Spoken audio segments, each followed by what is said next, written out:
Good Hi, morning. everybody. Hi, everyone. Hi. Hello.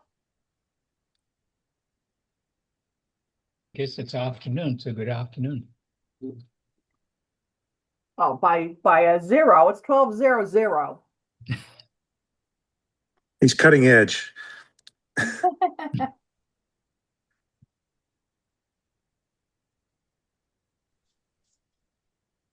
Let's see. Do we just need Howie? In some ways. Yeah, some ways. Carson, you look like you're in prison.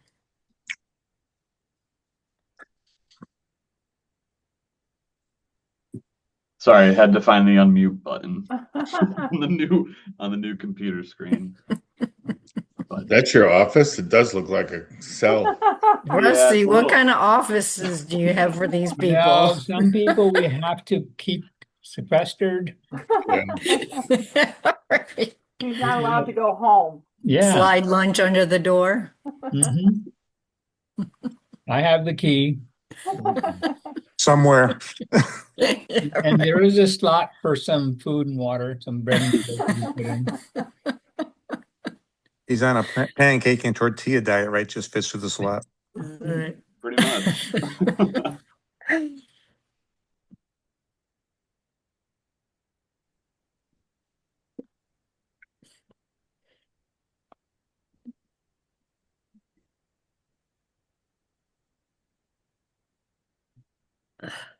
Howie, do you want me to share the agenda on the screen? Yes, please. We are good to go till we do have a quorum.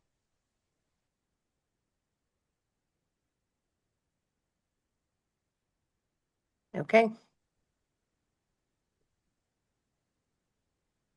Okay, are we ready? Yep. All right. Welcome to the Regional School District 13 Board of Education Building Committee special meeting, June 12th, 2026 at 12 p.m. via Zoom. Start with the Pledge of Allegiance.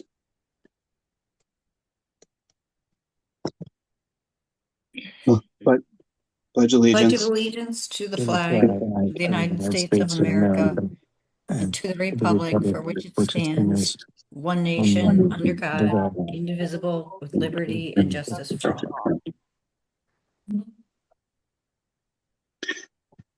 Okay. We should go around and introduce everybody. So for the recording, right, Sydney? Yes, thank Okay. Howard Weisberg, Building Committee. John G. Mateo, Building Committee. Bob Moore, Board of Ed.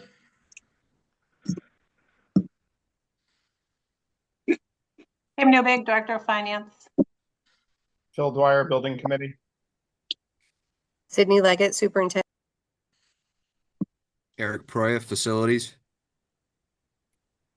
Darren Overton, Building Committee. Lucy Petrella, Board of Ed. Marnie Liska, STV. Oh, sorry. Laurel Purcell, O&G Industries. Carson Collier, QA&M.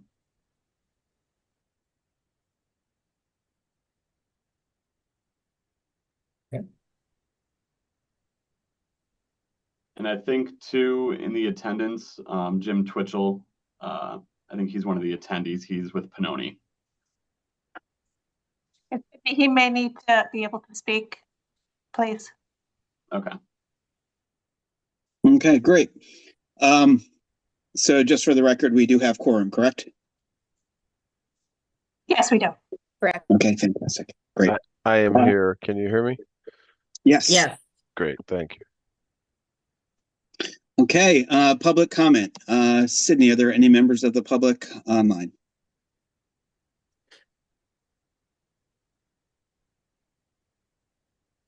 No, nobody online. Okay, great.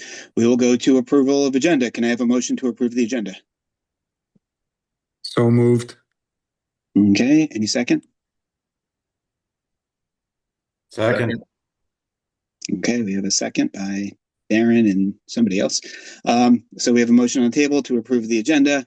Any discussion? Okay, all in favor signify by saying aye. Aye.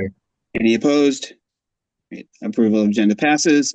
Item number 4, memorial renovation expansion. We have a vote to reject all roofing bids as per the agenda. I'm going to turn this over to who wants to take this? I can take Laurel? it. I can take it. All right, Laurel, floor is yours. Okay, so we did receive 4 roofing bids on May 20th. They ranged in value from $1,463,000 to $4,306,000. We did end up, we didn't even scope the low bidder. We had received a bid withdrawal letter from the lowest bidder. And then we did scope the second bidder. While we were in our scope review, it appeared that they were missing scope. It got to the point where we decided we were going to stop the scope review meeting and recollect, because the person's estimator wasn't on the phone call. The person was on vacation. So we said, well, let's just stop where we are and let's reconvene. I think it was on a Thursday. Let's reconvene next Tuesday, something like that. But over the weekend, I guess when the estimator came back from vacation, I believe it was the owner we were doing our scope review with. They said, no, they really did miss that scope of work, and they subsequently withdrew their bid as well. So the low bid was $1,463,000, as I mentioned. The second bidder was $1,947,000, and third bidder was $2,650,000. And because of those bid results, I'm suggesting that we reject all of the bids and just put it out on the street again for about 2 weeks. I was going to have a bid due date of June 29th. And because the number will be somewhere above $1,463,000, but I sincerely believe it will be less than $2,650,000, which is the third bidder, which is your next viable bid, your next viable bid. So I'm not recommending to go to the third bidder. I'm recommending to just reject all and rebid. Are there changes in the scope of work that are going to be made? Do we have to show substantial changes in scope of work to rebid? No, you can reject bids for any reason, but I am going to make a slight change. I am going to clarify that each of these roofing bids need to include the canopy roofs because they all bid them incorrectly the first time around.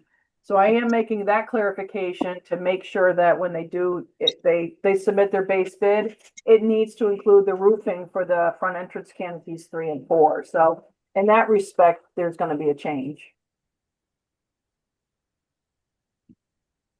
Okay. One question I have is, obviously, we've had some significant discussions on the canopy roof. And I think everybody agrees that under no circumstances can we not have the canopy, the left canopy. I think the question is, do we bid it, making sure that that left canopy, there's no option for not having that left canopy.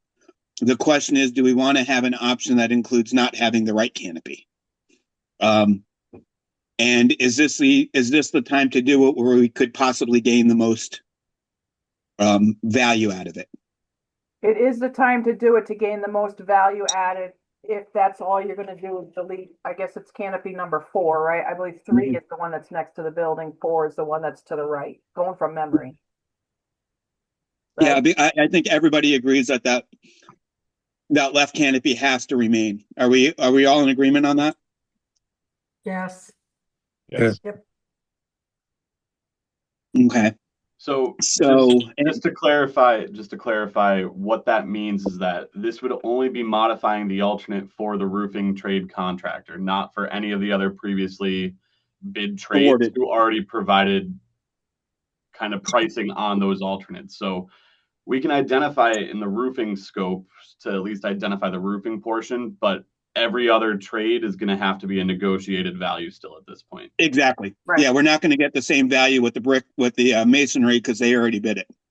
Right. None of the other trades. It does affect multiple trades, this particular alternate. But the roofing is worth a lot of money. I mean, our numbers were anywhere from 112 to to 141,000. So it's a big number. So we should get it accurate. If you want to change the description of alternate number 5 to be to delete, we should get this right. I should look at a drawing to make sure we're correct.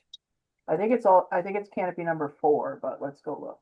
And it shouldn't really increase many of the other contractors, right? If anything, slight decrease. It will just, you haven't taken any credit for the other one, so it's just reducing the credit that's available. Yeah. We're not, the GMP is not acknowledging that savings at all, so it's just, it'll be. Right, less but of that's a- what I'm asking. There shouldn't be any increase by eliminating it. Correct. Right, anyway, okay, yeah. Okay. With the So that's- exception, is that the canopy that would require a little extra touch up on the front of the building, or is that the one that we already No, eliminated? that's the one we're keeping. That's one, okay, all right. Yeah. We're keeping one over the 2-story portion. And the question is, do we eliminate the one on the 1-story portion? That's right, Carson. Thank you. Okay. Yeah, Carson, can we just I'm trying to pull up a plan so we get the nomenclature right, because I can change the description of the alternate unless you want to. It's either one of us can do it. Yeah, Laurel, if we're adjusting the alternates, I'm going to need to adjust it in the spec. So I'll have to reissue that essentially. Is that something that could be done this afternoon? Because I really wanted to go out this afternoon. Of course, Laurel, for you. Yeah, Thank I'll you. get it Well, done this afternoon. You're in prison. You're not going anywhere. He's locked in, yeah. I was just gonna say that. He doesn't come out till that. And if you don't finish it by the time Rusty goes home, you're stuck for the weekend. I guess so. Yes, I have no. We can adjust that. That's not a problem. Good. Yeah. And Carson, thank you for that rendering. I think we all absolutely agree that at a minimum, the left canopy has to remain for aesthetic reasons, for building reasons, for pedestrian flow reasons. It absolutely has to remain. The question is just what, and I agree with you, Rusty. I think there's a huge value to keeping the right canopy as well. But I think it's more of a negotiable than the left canopy. Understand. So I definitely think, Yep. Sorry, go ahead. Can we see the rendering of the whole canopy?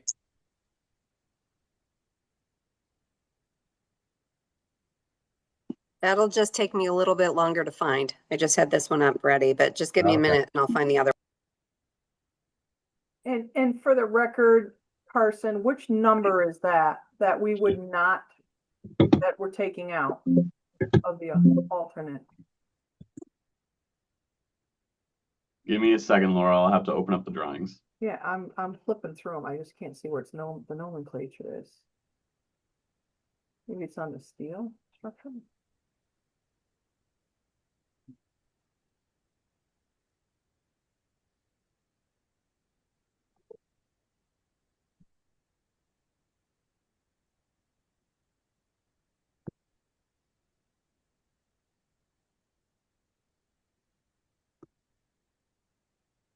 Canopy number 4. I just found it. It's on the structurals.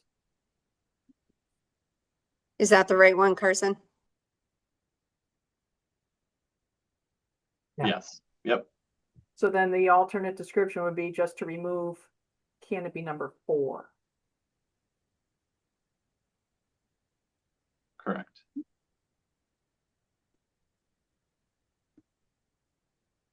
So that canopy covers the sidewalk and it looks like the hedgerow in back somewhat, but doesn't necessarily affect any of the windows of the buildings or anything. Seems like there's a big enough gap there.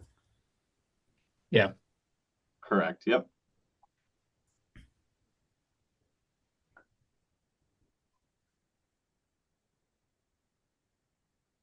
It extends all the way to the gym entrance. Yeah, and there's definitely value to it. I don't disagree, Rusty. I definitely think there's aesthetic and functional value to it. Just of a slightly lower priority. If we've got to find 100,000, that may be the spot to do it. But yeah, I do agree that there's definitely some value to it. Obviously, there's seating with the bench. That's great. There's protection. There's another layer of aesthetics treatment. I think it does provide just a little bit less. So we're only eliminating it if we absolutely have to be on budget. I think so. Yeah. Good. Or if there's something more if there's something that's critically programmatic that we can't do, but I think we've already kind of beaten that to death, right? I mean, I think we've included everything programmatic that we need.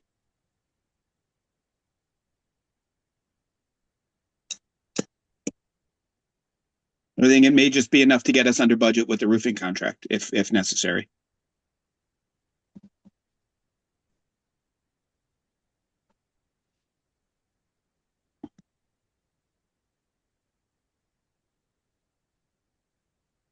So we bid Sydney, was an add alternate or a deduct?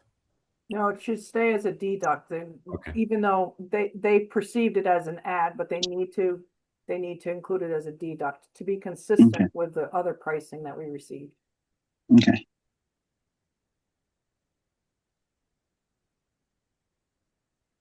Great. And hopefully this simplifies it. It's just one thing where you're bidding it full or you're bidding it without this one little piece. Correct. So great. Awesome. All right. Well, hopefully that gives us a little bit of budget flexibility. So what do you need from us, Laurel? I need you to vote to reject all the roofing bids. Okay. Before we make a motion, any other discussion? Want to say the motions that you need to make today are all ABC. They're all Okay. written. Thank you.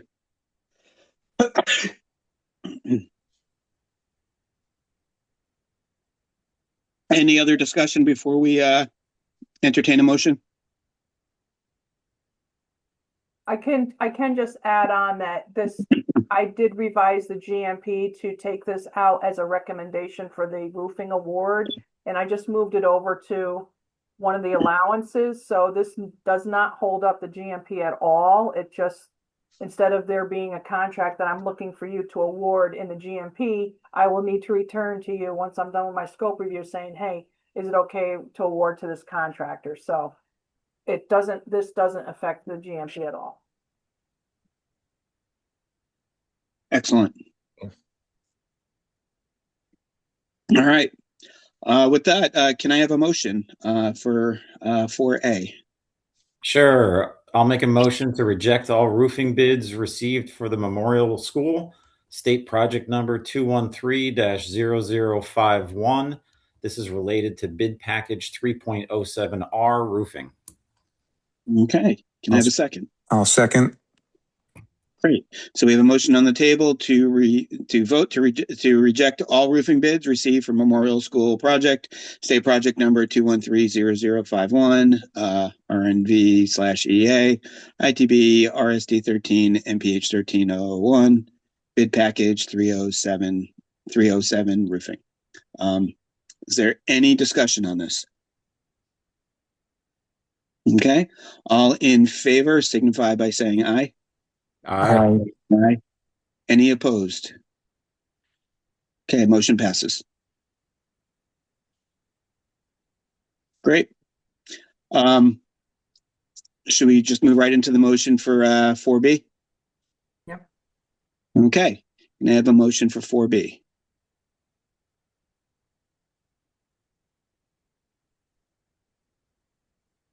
I'll make the motion.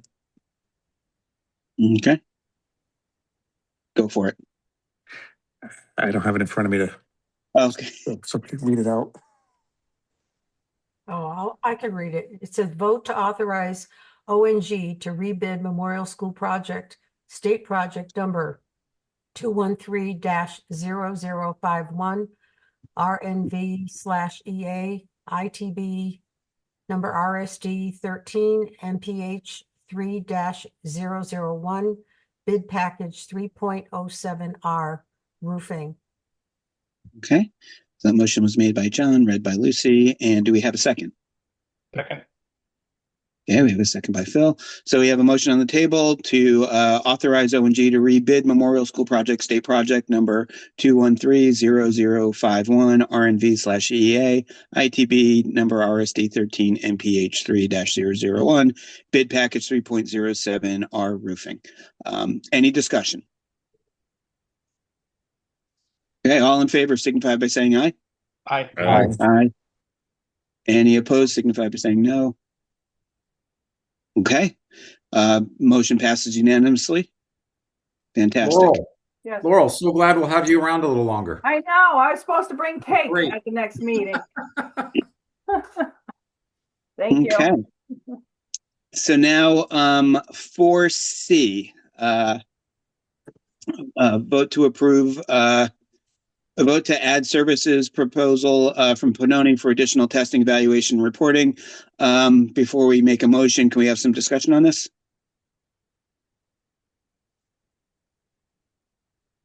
Who's the best point of contact of this Sure. one? I'll kind of kick it off, and with us we also have Jim Twitchell from Panoni who can kind of comment a little bit further on this. So as part of construction and the ongoing testing that Panoni's been conducting, they did identify a portion of the site that had elevated levels of beryllium, which is one of those controlled kind of items that you see in contaminated soils at that point. Based off of our discussions, it's very limited and not something that you'd see. You'd expect other hazardous materials if it was dumped there by someone. So there's a belief that this is a naturally occurring material on site. And if we're able to confirm that, then we are not going to be required to remediate and kind of haul that material off site, which comes at a fairly high premium at this point.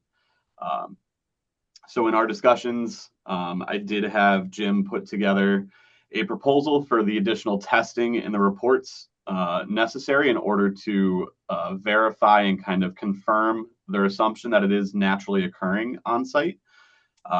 With that, it's the additional testing fees and the report and research preparation for the value that was identified in their schedule and fee at that point. That's the high level overview. I don't know, Jim, if you have anything else you want to potentially comment on. That was a pretty good overview. You covered all the basic points, but yes, based on the fact that the beryllium was identified with no other sources of contaminant, the layer in the soils that it was found, some of the historical mining that's taken place in Middlefield, as well as no other areas of concerns identified that would mirror a problem in our phase one. Our LEP and our subsurface team definitely believes this is, or not definitely, but believes this is a naturally occurring source. And with that additional testing, research, and reporting, being able to prove that will enable the soils to be utilized as a native natural material that's generally occurring across the site and can be reused on site instead of exported as a contaminated material. Whereabouts was it located on the site? If you were walking, the school was originally built kind of like a U. If you were on the Yeah. left side of that U, on the left corner of that, towards the tree line, off of the building where the portable was installed, to the left of that. Yeah, so kind of northwest corner of the site, closer to the state park. So in general, where the new building is going to be installed, the new addition, it'll be kind of right in the footprint of the pre-K entrance, kind of bus loop in that general corner of the site. So there was original phase one completed for the project, right? That is correct. And that didn't identify a need for a phase two? That is correct. Your phase one was a historical study of the property, historical spills, historical uses, oil tanks, buildings, etc., but doesn't include soil sampling. And then the soil sampling is done where soil disturbance will be and possible soil movement or export. So your north end of the U, west side, east side, and then your east side of the building where the gym's going to go, your rework of, I think, septic systems, etc. What triggers the requirement to do the sampling, the 25 soil samples? Potential, you mean the current sampling that we're proposing or the previous? The previous sampling. The previous was to determine potential sources of contaminant where soil is going to be disturbed and there was the potential for export. And beryllium's one of the constituents you're required to test for? Is this a deep standard? It's a standard that you test across your metals, PAHs, SVOC, VOC. There's a whole list of fun that you have to test for, unfortunately. So do we have material export as part of the earthwork on the project? Only if it was unsuitable. We were trying to lose the excess soil in that field to the right. That was the intent. So only things that can't be placed on site, but we were trying to keep it all on site.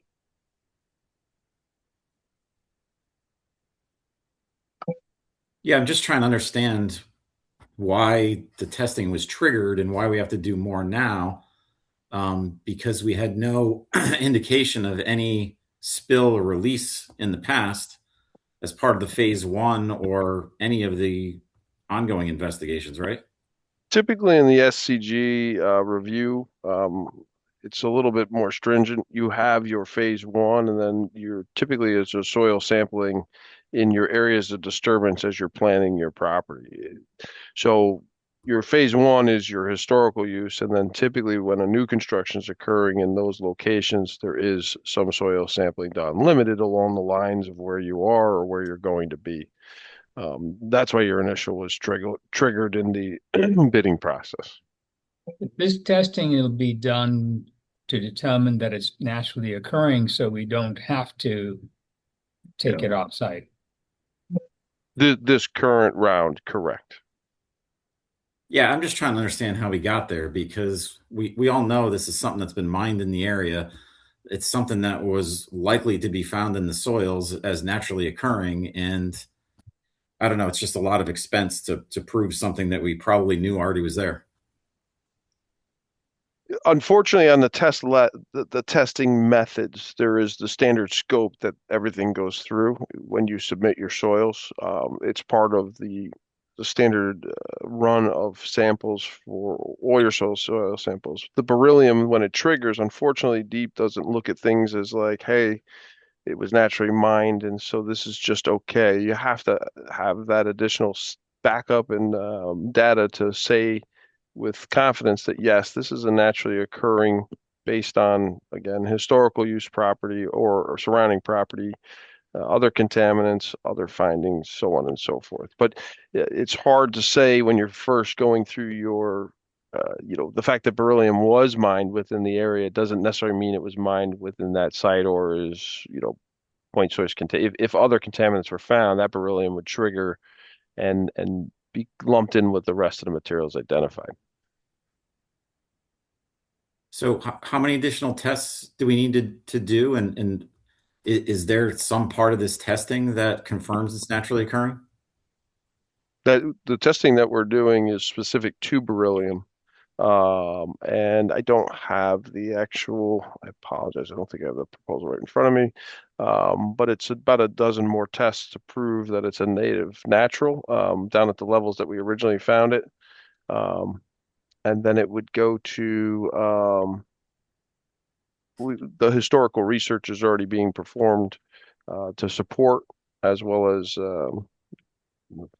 other studies. Our LEP and subsurface team geologists are working on it right now. So is this the minimum amount of tests you feel are necessary to prove this? 14 tests seems like a lot. We only did 25 before, and we're just trying to examine this one component to prove it's natural. That is what the LEP team felt was necessary to get it through, and to have enough substantiated data to say with confidence, yes, this is a native natural.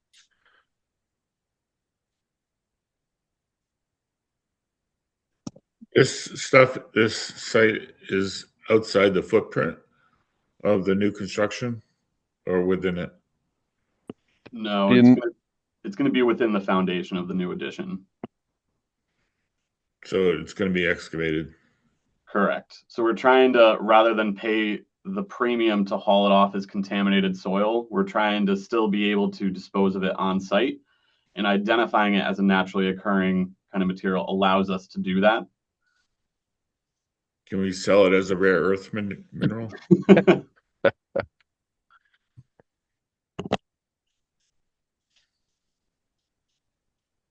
So out of those 25 tests, we only had one that exceeded the limit? For beryllium, that is correct. The only test that came back with contaminated was in that northwest corner. We did have 3 other hits in the field area, not of beryllium, that were polluted, but polluted can be maintained and mitigated on site, just shifted and left in place while it's a little covered. And that's what's going to happen with that material. All the testing done, that was our only location. So there's some sort of soil handling standards to follow for that, right? If it's determined to be native natural, there's really no soil handling at all standards, because it's a native natural. As crazy as that sounds, if it's not native natural, it gets regulated, moved, SMPs, etc. If it is a native natural material, it's just native natural, and so the rules don't apply anymore. We hit the jackpot with that one test. I'm not sure which jackpot that is, but I guess it was a jackpot. As luck would have it.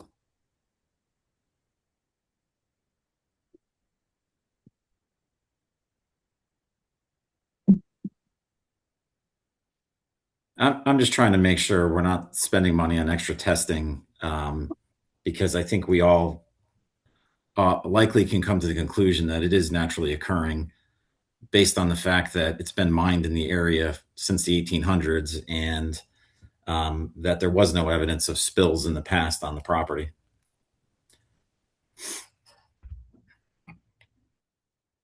How schedule sensitive is this? Very. It's not like we can just like pluck out the material and just put it somewhere and then deal with it afterwards.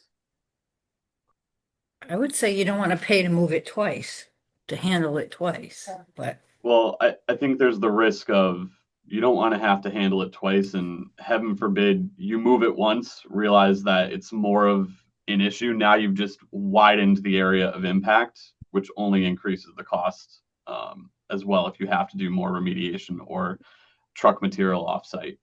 So proceeding in this direction at least allows us to have definitive information kind of based off of the readings that we have in order to make an educated decision as to if we can keep the material on site.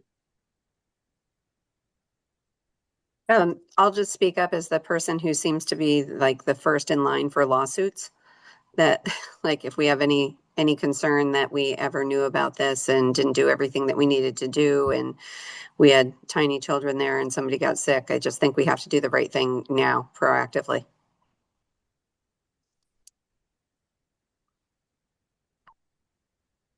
And who makes the decision on whether it stays or goes? Does that get DEP? Is that their decision, or Department of Public Health? Well, currently our LEP would create a determination letter. An LEP is a licensed individual recognized by DEP. So if you get that determination letter, once we get through the testing and process, we don't need to go any further with the regulatory agency unless someone contests his finding, and then you would ask for their support. Okay. But most LEPs are not going to counteract each other if it's based off of science, right? If it was just a off-the-cuff reply, someone might challenge you. If you have enough data supporting it, another LEP reviewing that would most likely, or I shouldn't say, would most likely concur, and it wouldn't escalate further. So unfortunately, there's only about 130 of them left in the state. It's a weird license. It's not an easy one to have, and they're making it harder and harder. So a lot of people are letting it go or leaving that part of the practice. So if this is time sensitive, are we paying a premium to rush the testing? We have put in the testing, I believe, for 5-day turnaround. 5-day is a little bit rushed. Standard is 7 to 10. But there was not a significant, we didn't charge a significant increase to do that movement.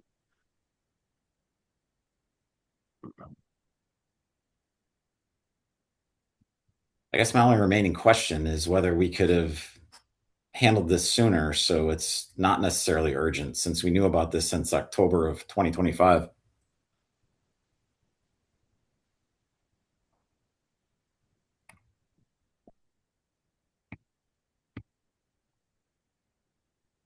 Should the building committee have hired somebody to get this taken care of while we were bidding? Well, I think for pricing for movement, the estimates we provided are approximates 100 to 150 a ton. That's pretty standard for contaminant soils. We don't move soils. That's just the industry average. So you would have only seen this through testing as a deduct. I don't think there's any cost purchased through the bidding process yet for any movement of contaminated soils. I agree. 150 is the reasonable price for polluted material.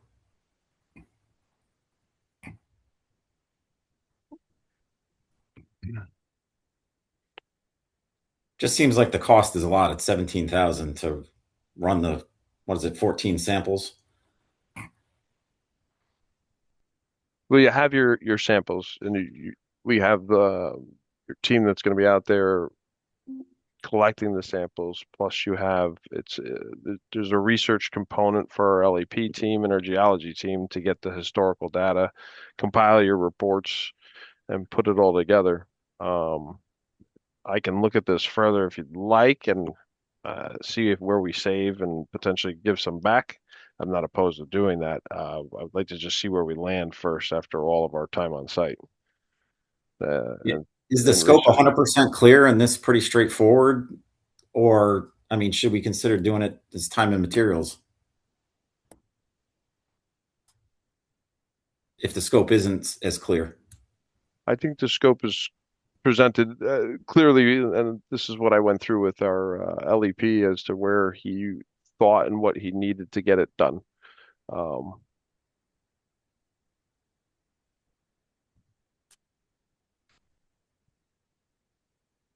Okay, well, last thing we want to do is cause any delay. I think our timeline is tight enough. So I think we need to make a decision.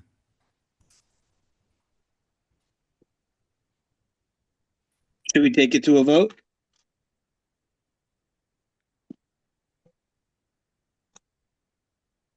Does everybody feel comfortable voting on the proposal as presented?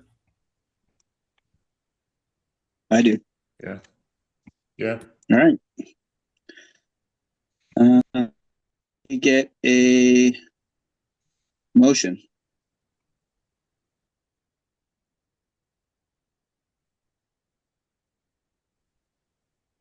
So it's on the agenda. It says vote to approve the ad service proposal from Pannoni for additional testing, evaluation, and reporting.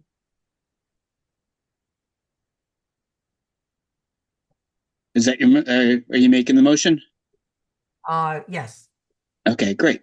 So we have a motion on the table from Lucy. Can I have a second? John? Okay, we have a second to add services from Pannoni for additional testing. Do we have any discussion? Any further discussion? Do you need to describe the testing for beryllium? There we go. Hold on. Let me. Do we need to describe that, or is it just the additional testing?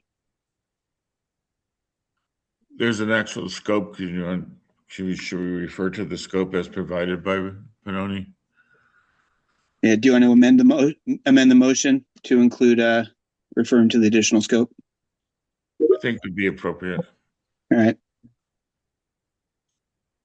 Do you have a date on that? Oh, this way it pinpoints it exactly. The proposal is dated 6/4/2026. Okay. So then we add as outlined in Panoni proposal of 6, I forgot the date. What did you say? 6/4/26. We'll then add that to the motion. Okay, so we have an amended motion on the floor. Can I have a second? Second. Okay. So we have a motion on the floor for additional. Where is the?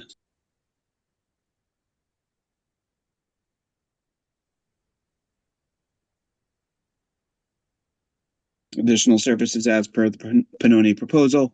Any discussion? Okay, all in favor signify by saying aye. Aye. Aye. Any opposed? Okay, motion passes. Great. Lastly, I lost the agenda. Can we, is it still posted? The only thing Last- left, Howie, is public comment and adjournment. Okay. Is there any members of the public joined since we started? No. Awesome. Very good. In that case, motion to adjourn. Can I have a motion? Great motion. Yep. Second. Second. Hey, all in favor? Aye. Aye. Aye. Great. Motion passes. Meeting adjourned. Thank you so much. Aye. Thank you. Thank you. Bye-bye. Thanks, Have a great everyone. day, everybody. Bye. Aye. Have a good weekend.